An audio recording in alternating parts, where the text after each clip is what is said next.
1989 সালের ডিসেম্বর ফিলিপাইনের কেন্দ্রীয় ব্যাংকে জমা পড়ে একটি $100 নোট।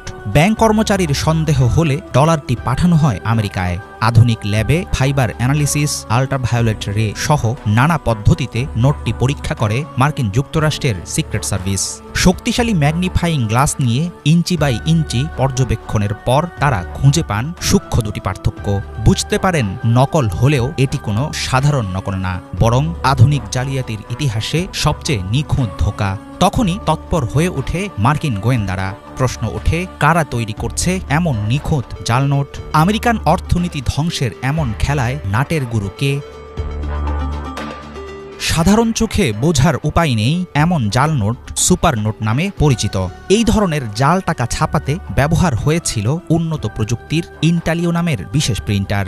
সাধারণত কোনো দেশের সরকার ও রাষ্ট্রীয় সংস্থাগুলোর কাছেই থাকে এই ধরনের প্রিন্টিং মেশিন। সেই সূত্র ধরে মার্কিন গোয়েন্দারা বুঝতে পারে যুক্তরাষ্ট্রের শত্রু এমন কোনো রাষ্ট্রে সরকারি মদদে চালানো হচ্ছে নকল ডলার তৈরির অপারেশন।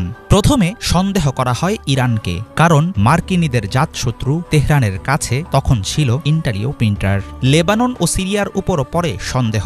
দফায় দফায় তদন্তের পর সামনে আসে রহস্যময় দেশ উত্তর কোরিয়ার নাম। কিন্তু কেন এমন পদক্ষেপ নিয়েছিল কিম জং উনের দেশ? ডলার ছাপিয়ে কি করতে চাইছিল তারা?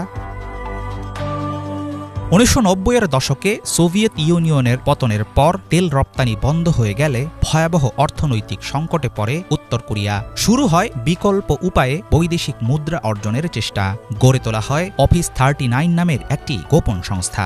মাদক পাচার, অবৈধ অস্ত্র ব্যবসার পাশাপাশি তারা গোপনে ছাপাতে শুরু করে নকল ডলার। মার্কিন সিক্রেট সার্ভিসের তদন্তে বেরিয়ে আসে উত্তর কোরিয়ার পিয়ংসং শহরে প্রিন্টিং 62 নামের একটি গোপন কারখানা পরিচালনা করে রাষ্ট্রীয় গোয়েন্দা সংস্থা।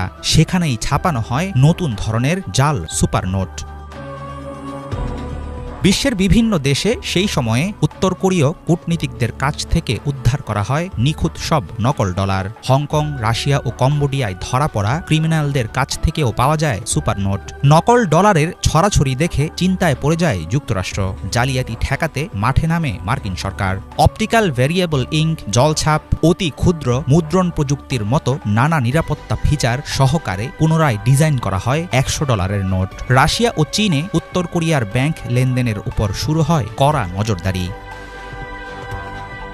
বিশ্বের সবচেয়ে ভয়ঙ্কর ডলার জালিয়াতি ধরা পড়লেও হাল ছাড়েনি উত্তর কোরিয়া। 2013 সালের পর কমে যায় সুপার নোটের হার। সাইবার ক্রাইমের দিকে ঝুঁকে পড়ে কিম জং উনের দেশ। 2016 সালে বাংলাদেশ ব্যাংকের $81 মিলিয়ন রিজার্ভ চুরি এবং 2022 সালে ক্রিপ্টোকারেন্সি গেম থেকে $620 মিলিয়ন লুট। এমন সব অপরাধে পাওয়া যায় নর্থ কোরিয়ার জড়িত থাকার প্রমাণ। পরবর্তীতে উত্তর কোরিয়া ছাড়াও বিশ্বের বিভিন্ন দেশ থেকে পাওয়া গেছে সুপার নোট প্রিন্টিংয়ের খবর। তাই বিদেশ ভ্রমণ কিংবা কোনো কারণে ডলার কিনতে গিয়ে সতর্ক না হলেই পড়তে পারেন বিপদে।